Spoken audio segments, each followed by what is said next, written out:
Welcome to the Tech Egg. Don't get scrambled. Enjoy the video. You begin by locking in Essentials fast. Assemble a balanced 6-person team and verify QuickType Soul is equipped on your main slot. Once done, run a rapid gear check and swap any low item level pieces. This raises your damage ceiling. Make sure everyone consumes the same buff food and assigns a single person to pot rotation so timing stays consistent. Finally, set hotkeys for immediate soul toggles and crowd control interrupts before you engage the first pull. You now run the encounter by syncing cooldowns and target focus.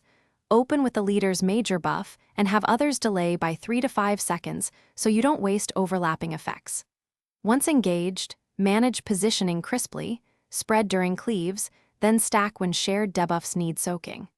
Make sure tanks pick up adds immediately while DPS targets marked priorities. Keep QuickType Soul toggles active for burst windows and call out timer resets so everyone reuses cooldowns efficiently. You approach the end phase with one clear goal: optimal burst.